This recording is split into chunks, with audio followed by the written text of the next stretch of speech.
This is NICU Babies Parent Support with Catherine Whitaker, a podcast from Hand to Hold, a national nonprofit that provides free personalized support, resources, and community before, during, and after a NICU stay. My conversations here will focus on education and personal stories with medical and hospital professionals, counselors, therapists, and NICU moms and dads from across the country. Whether you're preparing for a NICU stay, you're currently there, or you're months and years past your stay, you belong here. The NICU is hard. We're here to help.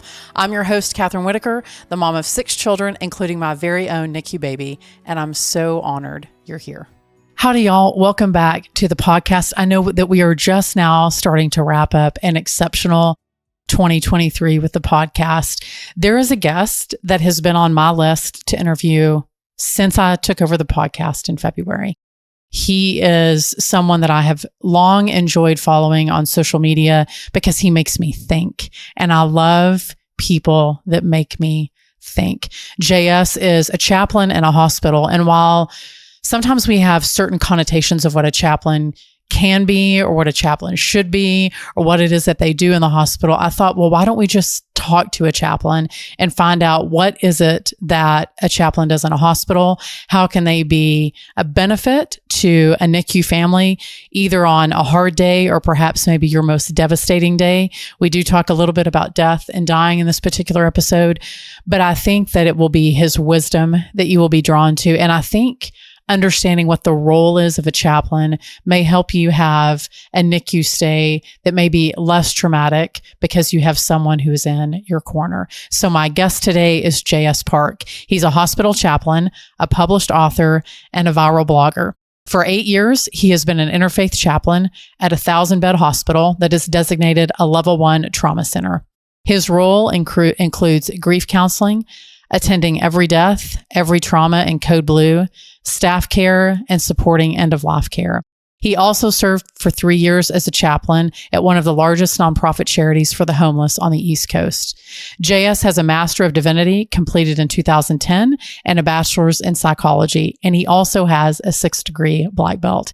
He is the author of The Voices We Carry, Finding Your One True Voice in a World of Clamor and Noise, and his next book on grief will release in May 2024. JS currently lives in Tampa, Florida with his wife, a nurse practitioner, and his 3-year-old daughter and adopted dog.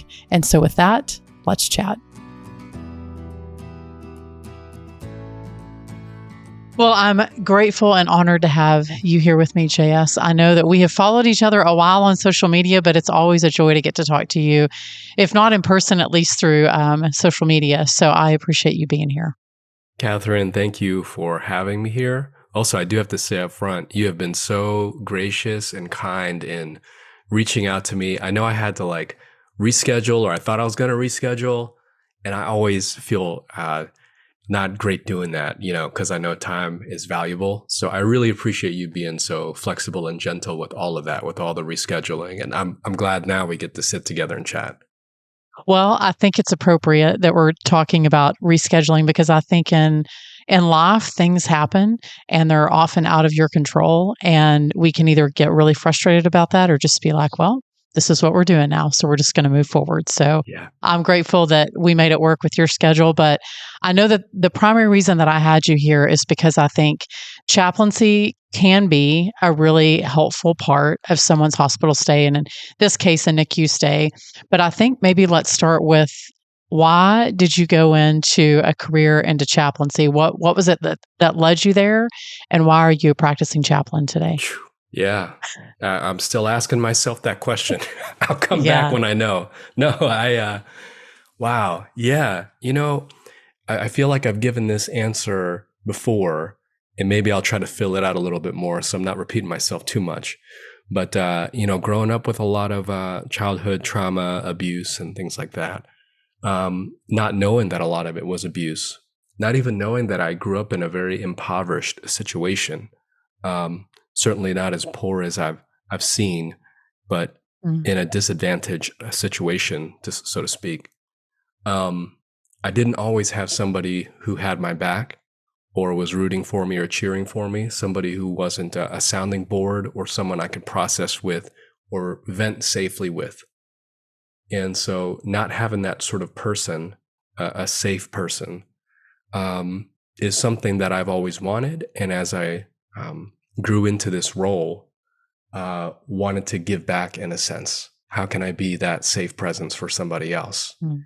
And so calling is interesting, and that the way it works, I think, is you have a pull from life experience towards a particular situation or person or a room where you feel like this is where I belong, my gifting, the story that I lived through.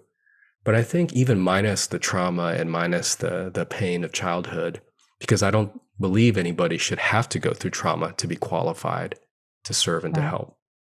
I think I always felt a calling towards being in a room to be that safe presence, to be what we technically and clinically call a chaplain. It's a non-anxious, non-judgmental, comforting presence.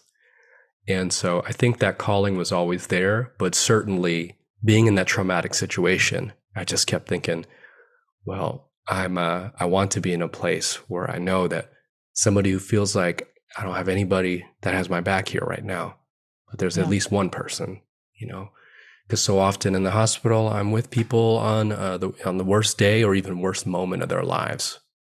And so how can I be that presence of peace in the midst of so much chaos, with diagnoses and the anxiety of waiting for a test or a treatment? I can be the one person in there that doesn't come in with a needle or a test or bad news.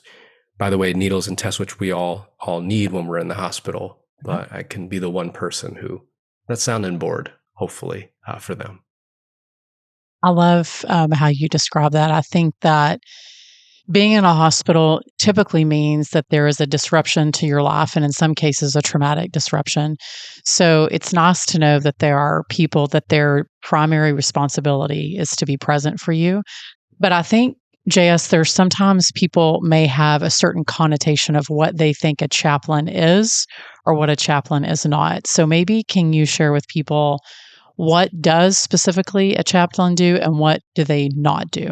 Sure. Yeah. The quickest summary that I can give you of that is, pastors are there to preach or impart information and to lead sort of a group of people, a church, a congregation. And there is an impartation of information. A chaplain is more of a presence. We don't preach.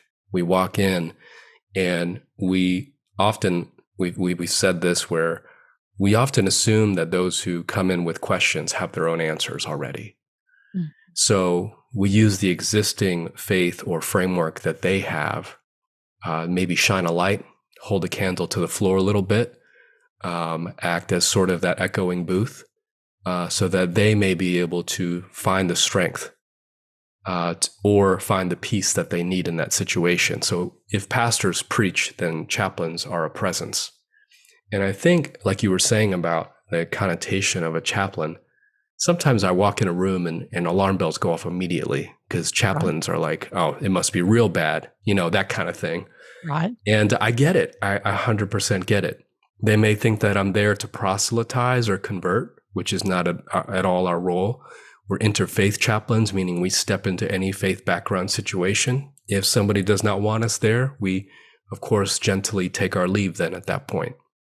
But yeah, we do such a wide range of tasks, including calling family, finding family for someone who comes into the emergency department, whether they're conscious or not. We try to find their emergency contact, let the loved one know that their loved one is in the hospital. We do advanced directives, which is about end-of-life decisions. Mm-hmm. We attend every death and every code blue. We're also just there to offer a comfort or counsel if at 3 a.m, a patient needs to talk to somebody. Maybe the nurse doesn't have time. Healthcare is stretched as it is. The chaplain is there to fill in the gap between the system and the sacred. And so I love that. I think the misconception may be that we operate as pastors. And certainly we can give information or talk theology if our patient wants to. But we're there mostly to offer comfort, a kind face, or even to allow a patient to vent for 45 minutes, to be angry or to express their hurt, their injury, their illness, to process about it. And I was watching this TV show probably last year, maybe a couple of years ago. There was a chaplain character on this TV show. And I thought, wow, I think this is the first time I've seen a chaplain on a TV show. And instantly this chaplain character started saying, need to get saved and just need to believe in the Lord Jesus Christ. And you just need to. And I thought, oh, that is so far off the mark, And her whole character, she just kept saying hallelujah. And maybe there's a time and place for that. I don't want to make fun of any, church or culture or anything like that. But when I saw that, I was disappointed because I thought, oh, couldn't they have gotten a consultant or something? Looked into that a little bit. Where was the chaplain consultant on that? Yeah. If they said pastor or something, yeah. But that's totally, a misconception of that. So I would say that's the biggest difference is if pastors preach, we're a presence. I remember there was one hospital stay that we had. It was one of our son's many surgeries. And I remember they had 5 chaplains. We were sort of like the test case because we'd been up there so much. They sort of knew us on the general floor. We kind of bounced around into all different places of the hospital. But we had this group of chaplains came in, probably 5 of them. And they were like, hey, we're all in training. And I don't think, JS, it was until then that I realized the interfaith part that they were all, I think I expected, we practiced a certain faith, and I think I expected them to maybe recoil from that or to be like, oh, well, we're going to hand you over to this chaplain. But instead, they were so present. And I had never seen that many in one place and how present they were, and that there was no territorialism. Like they were like, if this is the chaplain that you need, then that's the one that we're going to give you. And then we're going to go to someone else's room. And I remember being so impressed by their awareness of what patients needed as opposed to what they needed. I think I hadn't really seen them as so patient focused until I saw it happen right in front of my eyes. Yeah. Absolutely. Sometimes religion doesn't come up when we visit a patient. They may never talk about faith or God once. And then other times that's all they want to talk about. And then other times I sense a patient is only talking about that because they want to humor me a little bit, or they see my badge and they think, oh, maybe I'm supposed to talk religion with the chaplain. And then I try to get a little bit deeper with them. But yeah, there's such a respect among colleagues, and there's different kinds of chaplains, Christian, Buddhist, Islam, all of it, Jewish and Hindu. And even among Christians, very, very different as well. And so, sometimes a patient, they'll ask me, what background are you, or what faith are you, or, what kind of Christian are you? And so I'll tell them, Christian, and they'll maybe ask Protestant, or they'll try to get deeper. And then if they're not comfortable, I'll tell them, well, we do have another chaplain coming in tonight or tomorrow who is maybe closer to what you would like. And I'm not offended by that at all. And I think what you were saying about being patient centered, or what does the patient need, I think that's a lesson maybe that we can extrapolate and take for all of us. Because when we see our friend in crisis and grief, do they need the assurance, the lesson, the lecture, or do they need just the sitting with and being present? Do they really want somebody to give them the encouragement and edifying? Sometimes they need a word, but other times they don't need a word at all. And it's silence used for rather than against. And that's a lesson for me, in that every person, the way that we all grieve differently, we also need differently. And so when I enter a room, it's my first couple years, it took me a while, but now when I enter a room, I can take maybe about 10, 30 seconds to kind of assess and see what this patient might need, what their comfort level is. I can read in their face, do they see chaplain? And do they suddenly feel alarm? What can I do to de-escalate that? Are they uncomfortable with a religious figure, or do they feel like they have to put on a little bit of a show because they're seeing a religious figure? All these little things I'm navigating, and I have about just this short window in the beginning, to kind of assess and to acclimate myself to the story and culture and world of this person. And every patient room is a different world that I'm entering. And that sort of compassion and empathy, it sounds like it's some kind of special skill, but I think everybody can do it. I think everybody really is capable of it. And so that's part of the challenge of walking in and assessing, what does this person need? And from there, how can I best navigate that and affirm this person and be the presence that they need in that particular moment. Well, I know you were talking about how you're present to your patients, JS. Did you go through formal training to be a chaplain? And as a chaplain, I think sometimes we hear chaplain in maybe a military setting versus a chaplain in a hospital or a medical setting. Do you go through training to prepare for that? Kind of walk us through what you do to be like you were talking about. I know that you are an empathetic person by nature, but I'm curious to know if that came naturally or if that was also a little bit learned and a little bit practical. Yeah, thank you for that kind comment. And yes, it's very extensive training. We do an internship, which is lasts about a whole school semester. It's about 6 months. And then there's about 5 interns accepted every semester length. And then there are 5 residents accepted per year. And residency is a 1-year long program. And so one unit is considered about 4 to 6 months. And chaplains at the end of residency will have gained 4 units of CPE, that's clinical pastoral education. And so teaching hospitals, most of them will offer the CPE program, the clinical pastoral education. And then from there, even with 1 unit, we can go to, for example, certain branches of the military. There are some police departments and fire departments, I believe, and now even medical examiners' offices that have chaplains. There's something called marketplace chaplains who work corporate. So if something were to happen in a workplace, the chaplain is there for grief, comfort, and counseling. And to answer your question, the training, it was very, very hard, very difficult. We're doing clinicals and education at the same time. We have our clinical days and education days. And the bar to get in is pretty high because we've got to have an MDiv, Master's in Divinity from seminary or something equivalent if it's a different religion. So even just to get in, you have to have quite a bit of extensive education or be in the middle of it. And so by the time I got into chaplaincy, I had been a youth pastor for like almost 7 years, youth in college. And gosh, I kind of missed those days. And also I'm out of the game. Like I've been long gone out of pastoral ministry. I'm out of the loop. I don't even know what happens there anymore. But yeah, I've been doing this now 8 years. But that first, I would say 1.5 years is just all training. Yeah.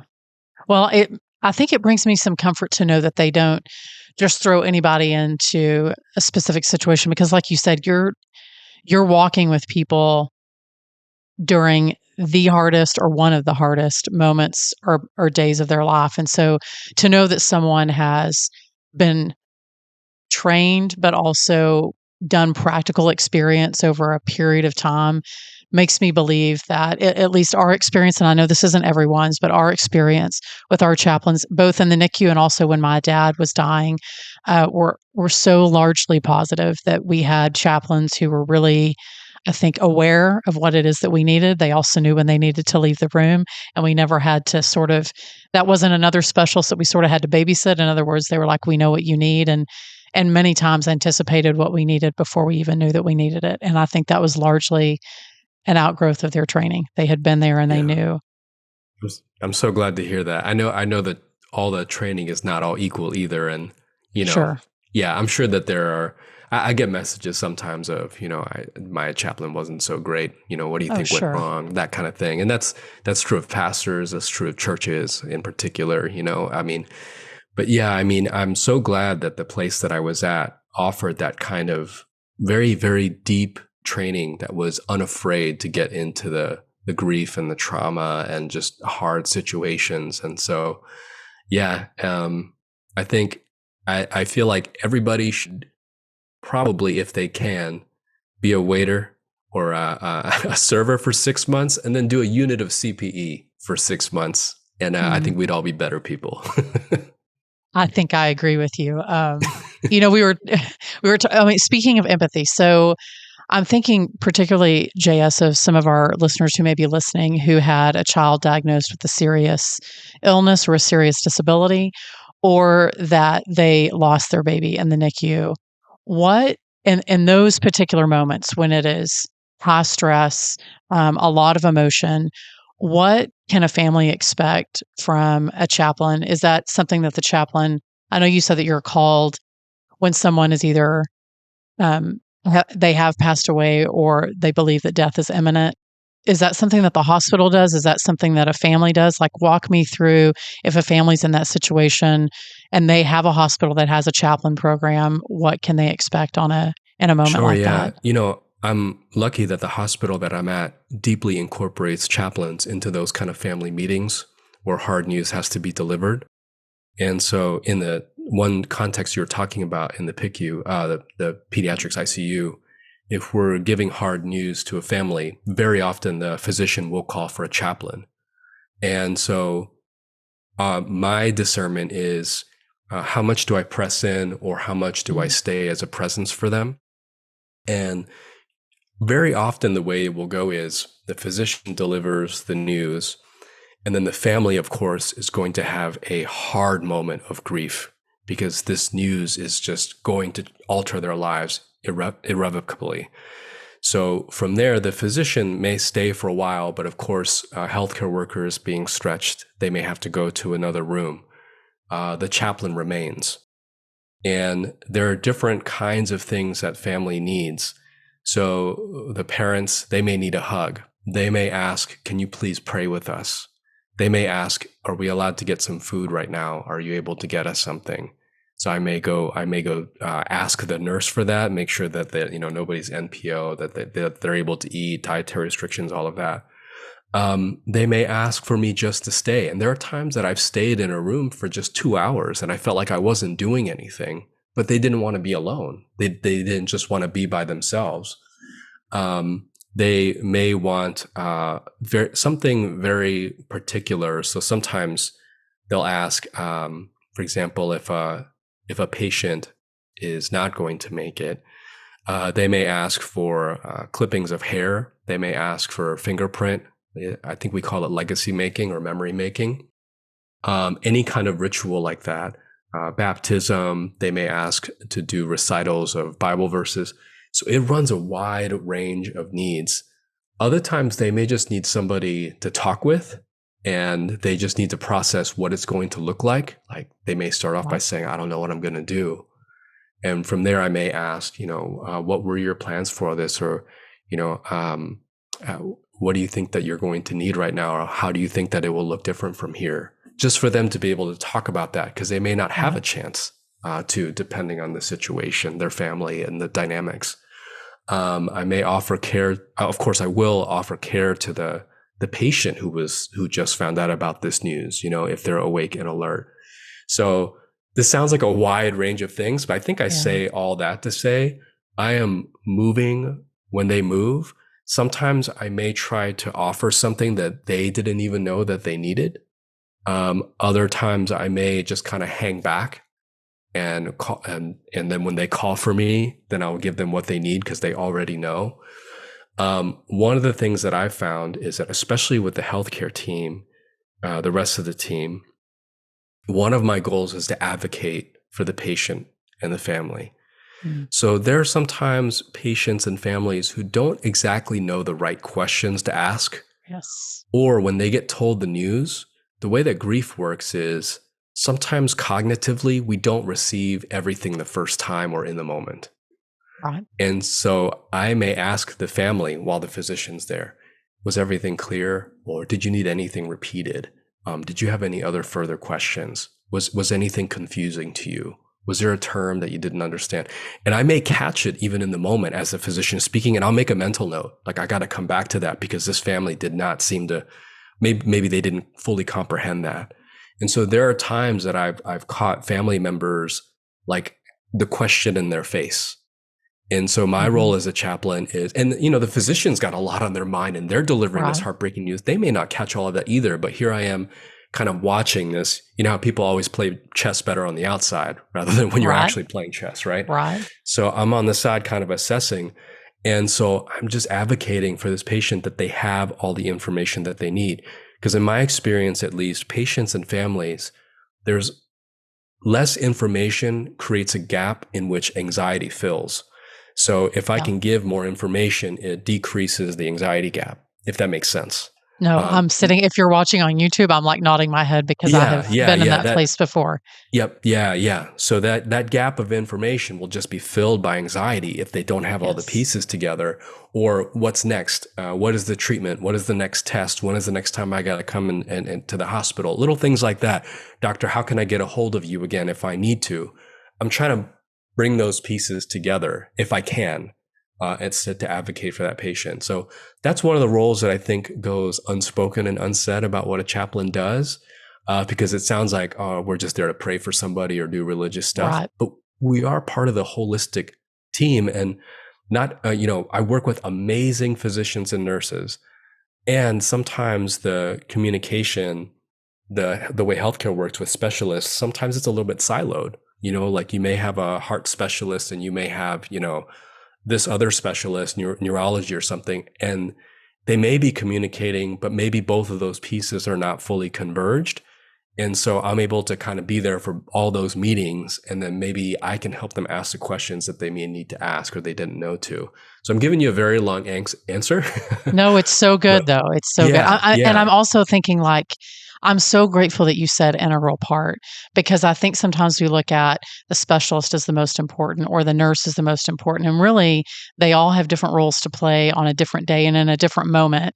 And so when all those pieces of the puzzle are present and I'm speaking from experience, when all those pieces are present for a family, while it's still hard, you still feel seen by all those different parts and players. And so I'm grateful that you said integral, because I think sometimes we're like, oh, chaplains, and we sort of, set it to the side. But I agree with you, is that there's a part that you see that no other person in that hospital sees. And I think it's important that you're there. This podcast is produced by Hand to Hold, a national nonprofit, but we're more than simply a podcast. Be sure to download our app, join one of our support groups, or find one-to-one support.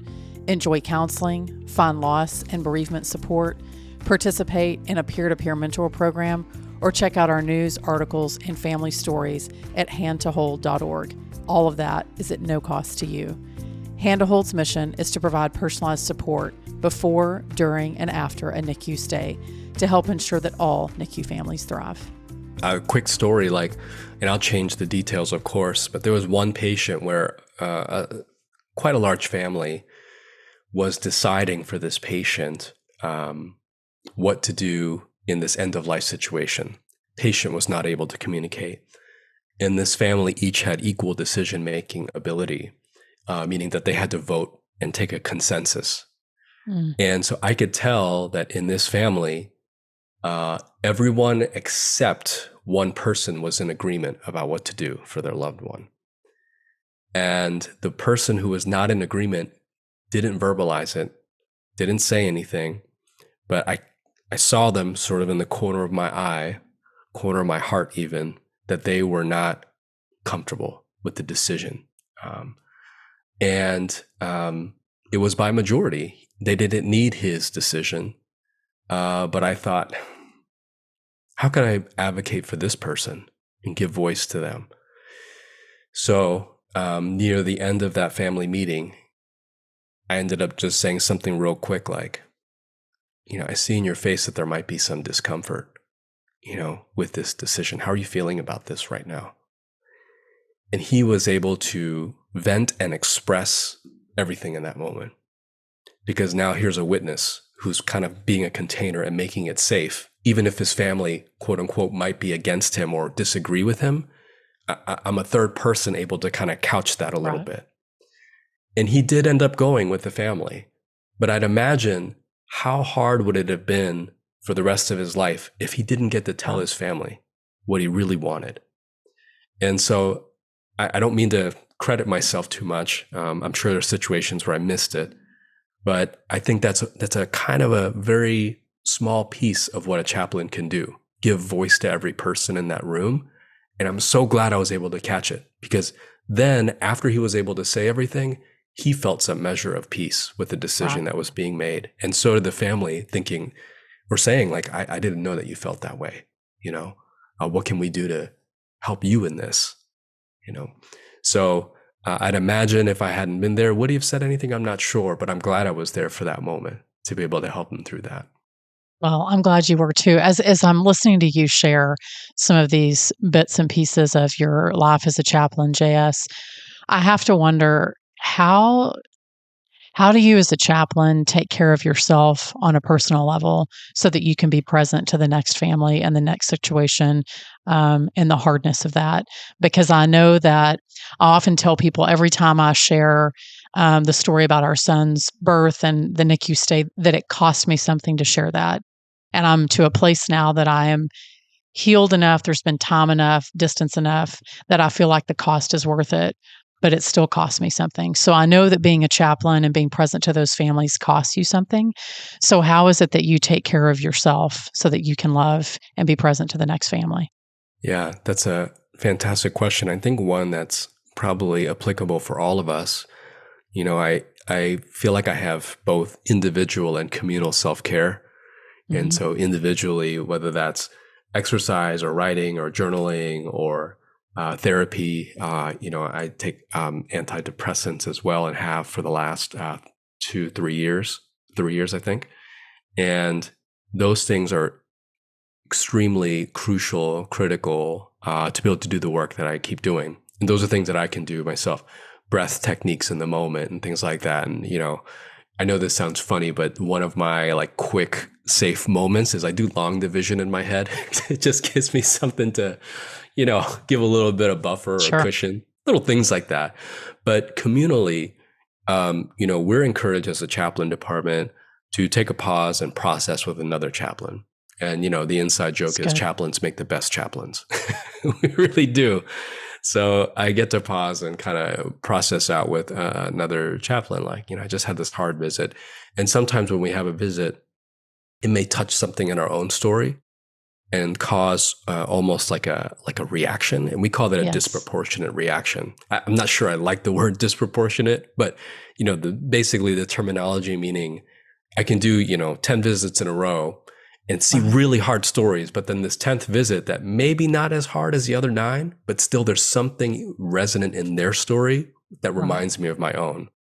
And so I'm feeling it and I can't pour that back out onto the patient. Sure. So I go back to the office, process with the chaplain. But I'm so lucky and grateful that our department encourages that sort of communal self-care to be able to process with each other. And, naturally, I think, I'm a pretty happy person. I'm optimistic to a fault. Sometimes my wife just thinks that, I think the best of everyone and everything all the time. And, so I just explain away things all the time. So I love to laugh. And, you may have seen some of the pictures I post, like in IG stories. I'm always taking selfies with the chaplains and we're always just laughing together, and I don't like meme humor. I don't like healthcare memes or things. I never laugh about patients. There's nothing like that, I know that some people, some healthcare workers may do that. That's their release. I'm not going to judge that, behind closed doors, I guess. But for me, that's not the kind of humor that I like at all. But for example, I went to a room where about 30 seconds into the visit, I was like, oh, I'm in the wrong room. We're in a 1,000+ bed hospital. And so I'm talking to this patient and I just realized, I was prepared for this type of visit. And so I had to switch gears real fast. And then I looked at the, my little clipboard that I carry. I thought, oh, I'm supposed to be in bed 2, not this bed. It's past the curtain. And so I go past the curtain to go to the correct room after I visit bed 1. And bed 2 just has a curtain separating. They've heard everything I've said already to the patient in bed 1. I'm like, oh, they know all my chaplain tricks. I can't say the same stuff. So I went back to the office to share that. I'm like, yeah, the second patient was like, oh, I bet you say this to all your patients. I heard everything you did already. And, just little things like that we just find the humor and the bright spots and, the positivity in our work where we can, And so I think sometimes the image, somebody once, I kept telling him, please don't call me this. He kept saying, oh yeah, you're the sad guy. Everything's sad all the time for you. And I said, that's not really my disposition. And also I hate that he thought that my chaplain work was just this sad guy all the time. There was someone on Instagram who said, your posts are like a unrelenting vortex of heaviness. It's just, like, can you scale it back? Or they asked something like that. And I just thought, well, for one, I do have very, very like, life is real. It gets real, it gets Right. hard. And that's where I'm at. I can't avoid the hardness of it. But also, just as a person, my natural disposition, I just love to laugh and smile. I've gone to when I would go to the theater, my friends would actually have to move seats away from me because I am the loudest laugher. So, yeah, I mean, when it comes to self-care, finding joy is so important. Finding joy in hard moments, finding joy where we can, not to diminish or to overlook or look past. But there, I think, is lightness in almost everything. And so, if you ask any of my friends or my wife, I just love to laugh. Well, I think you brought up two things that I think about is that our visits with chaplains were not always super serious. In fact, sometimes they would come by and we did just need to relieve stress, and we would laugh. Like, we had to watch Cars with our son after his brain surgery. We watched Cars 17 times, and we were laughing that we knew all the words, and the chaplain came in and it became this, this really fraternal moment that we were all like, yeah, we've been watching Cars literally for the last 2 days on repeat every 2.5 hours. And there was some levity there. And I was grateful that they gave witness to that. But the thing is, JS, is that none of us escape life without loss. And the more that I think that we can give a platform to that and normalize that and let people know that loss comes in the case of a NICU stay, there's griefs of different kind. There's certainly grief if you lose your child, but there's also the grief of the pregnancy that didn't go the way that you wanted to, or the hospital stay that you had to have that you weren't planning on having, or maybe even grief over losing friends who don't understand your particular situation. So I think it's important that we have someone who sees that grief and then also sees the levity in some of those days and then the hardness of some of those days and everything in between. I'm sitting here looking at all my questions. I'm like, I literally asked you almost no questions that I had planned to ask you. Because no, it's so good. Yeah. Yeah. Catherine, to your point about the confronting the loss, I'm actually very surprised and still overwhelmed by people being interested in stuff I have to write. I didn't set out to do that or, to write a viral post. It's never on my mind. And I think what that does tell me, though, is that people do want to have a place to safely talk about their loss and their grief. Yes. And I'm just surprised that, because I felt like I was just writing from the heart for my own, personal journaling or something. And then, I wrote for years with just, maybe 10 or 20 people reading something, or I had like a blog back in the day. I would have 0 views for days.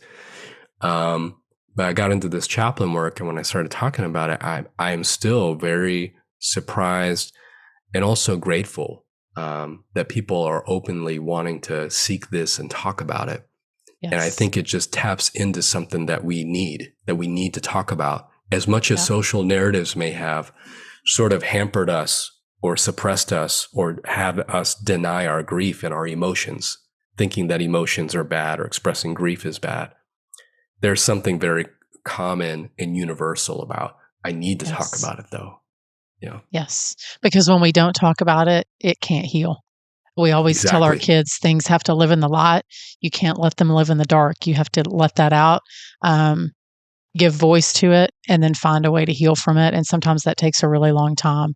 But I think that, I know that we haven't talked about it yet, but you have a book coming out soon about grief. JS, how much did that, I guess, tap into what it is you do on an everyday basis, and then how much of that was you sharing more of your personal, I guess, experience with grief and trauma? Kind of give us an idea if someone's going to, sometimes I think when people hear a book about grief, they're like, oh, I haven't lost someone, or, oh, that doesn't apply to me, or, oh, that sounds depressing.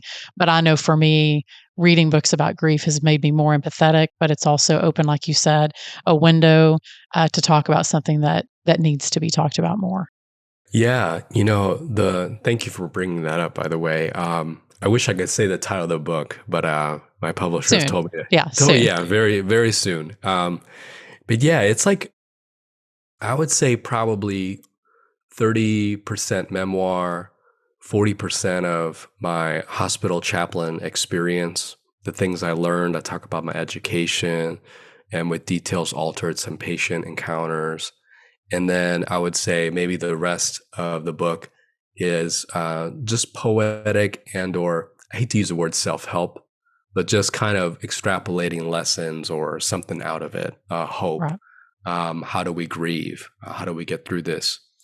And so each chapter is a different dimension of grief. So, for example, that first chapter is about loss of dreams. We had an idea of what we wanted our future to look like. But not every loss is about death. Loss can be about the loss of the picture that we had in our head of what we wanted life to be. I think chapter 3 is about loss of mental health. And it's not just the loss of our own mind, so to speak, quote unquote, but also as mental health takes from us, the community very much often has to step in and help this person who is afflicted by their mental health. And there's loss, there's kind of a guilt and a loss around that where the person feels like, oh, I'm just a burden on everybody. So dealing with all those different dimensions of how mental health affects us and the community. Of course, the last chapter is loss of a loved one. There's another chapter on loss of autonomy. I talk about patients who start to continually lose the ability to make decisions until they can't make any decisions anymore and what that kind of loss looks like. In there is about disability and sort of about ableism and things like that. So every chapter tackles a different dimension of grief. I encourage anybody who reads it, you can jump to the chapter that you want, that you feel like you need. But it also does read chronologically. There's memoir in there. I put in kind of parts of my own story. Chapter 4 is loss of worth due to abuse. And so that one's a real tough one. And then I talk about some abusive things that I've seen and that I've been through and sort of reclaiming our own humanity, because abuse tells a lie that maybe we deserve that to happen. And it sort of reduces our worth as a person. But how do we reclaim that after abuse once we get out? And then I talk about also the systems that don't believe us when we do say, I've been abused. So I think every chapter has a different dimension of grief. And I think grief comes in so many different forms. Loss comes in so many different forms. And so it's not just loss of a loved one, though, of course, that's a huge one, but there's all different kinds of loss. And hopefully the book will cover at least something that maybe a person is wrestling with or needs some wisdom or story on, and we'll guide them through that. I'm just listening to you. I'm so proud of you for going to a place and talking about something that all of us, I think, are yearning to hear, for someone to write about. And I'm grateful that it's your voice that we get to read in a few months. So whenever we do, well, I'll have you back. I always ask this last question just because I love hearing people's wisdom. I think it's how we grow, and I think it's how we learn to be empathetic. But if there is a family, JS, that's going through a hard day or a hard moment, what would be your best advice to them as they encounter that difficult space as a chaplain? Yeah, for one, I guess just a pause and a silence to acknowledge the hardness of it, because there is going to be so much advice and words that fill in the silence. And there are going to be so many lectures and lessons and moralizing and spiritualizing. So maybe just a moment, just to kind of be with and to know that I'm here and I care. And I wish you didn't have to go through this. And that it is hard. And that anybody who tells you that it isn't, or, toughen up, or this is just God's will, or everything happens for a reason, that sort of thing. Just to acknowledge, to name, and to validate that this is very, very hard. And I'm sorry you have to be in it. And just to say that, I'm here with you in it. I'm here with you in it. And there is no magic combination of words that will fix this. There's going to be hard days and harder days. But through all the pain and through all the difficulty, and I hope you know that what you go through, the pain, does not determine your worth or how loved you are. Sometimes we can correlate our own worth with the pain that we experience. Sometimes we internalize scars, believing that it has somehow diminished who we are.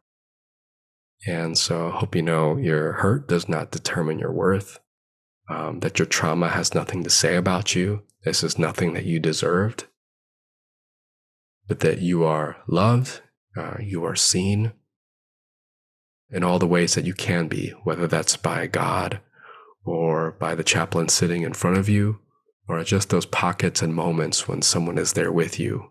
You're seen and you're loved. And you still do have dignity and worth. And even if plan A didn't work out, quote unquote, being on a plan B doesn't make you any less.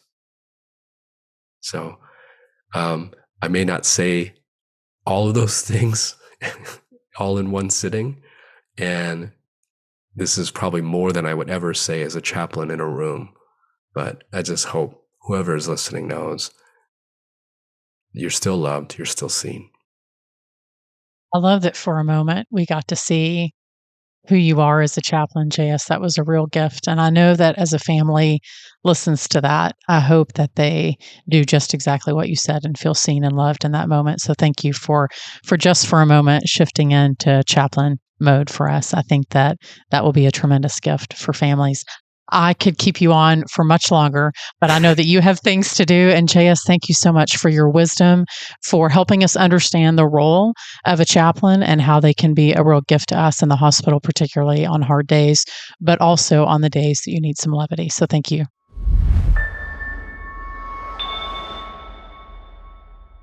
Well, I knew this one was going to be good, and JS did not disappoint. I'm really glad that we touched on what a chaplain is and what a chaplain is not. I think it certainly helped me understand the role better, and I hope the same was true for you. So in today's 2-minute take, really grateful that he talked about the integral nature of a chaplain and how they can really add to the conversation. They can add to the experience by being your advocate, by helping you maybe clarify information, how you can access a chaplain if you're in a hospital and you don't know if there's one there. It's not solely just for people who've come from a faith background. Chaplains serve everyone. And I was really, really glad that JS said that, reiterated it, is that they really can be your person, your advocate, and perhaps see things that you can't see yourself, or hear things that you are just not in a place to hear. And I was really glad that he mentioned that. There's 2 things that JS said that I think are worth repeating, because in fact, as he was saying them, I was writing them down. One is this view that chaplaincy is silence for, not against. I think our human nature is that when something bad happens to someone, is that we want to fill that space. We want to provide, feedback, or we want to provide hope or encouragement. And sometimes, in fact, oftentimes, it's the silence that we crave. It's the presence that we need. And the silence for, not against. That silence can be a real gift. And perhaps it's the understanding silence of a chaplain that can be the greatest gift. I was so, so glad that he said that, and we really dove into that. And then the second thing is that chaplaincy gives a system to the sacred. And regardless of your faith background, whether it is something that's organized or not, is that this ability to sort of hold space for something that's really sacred, and that chaplaincy is the system that does that, I think helps me better understand just how we can utilize chaplains, how they can be a real gift to families. And it was so good. I don't know if I mentioned this in the interview, but I'm definitely going to put it in the show notes. There was an article not too long ago on CNN.com about JS's role as a chaplain. a little bit about as to why he got into it. You heard a little bit about that in the interview, but also some of his patient experiences. And the final thing that I think is worth repeating is that loss comes in many forms, and grief is a part of the NICU experience. Whether you lose a child or not, we're all grieving something. And this experience of loss, we do not get to escape our life without loss. And so thank you for allowing me to have a guest that really could speak into the messy, hard parts that we are all going to walk through, NICU families or not. It was a tremendous gift. And I hope that today's episode left you with a greater understanding of how a chaplain can serve you and your family in the hospital. And with that, we'll chat next time. Thanks, y'all, for listening to NICU Babies Parent Support. Every parent and every experience is welcome here. If you are a NICU parent and you're finding yourself in need of support, please download our app. You can find it in the Apple Store or on Google Play, Hand to Hold. And if you love today's episode, you can share it, you can subscribe, and you can most certainly review it. We would love, love, love your reviews. It's how we reach more NICU parents. Thanks, and I'll see y'all next time.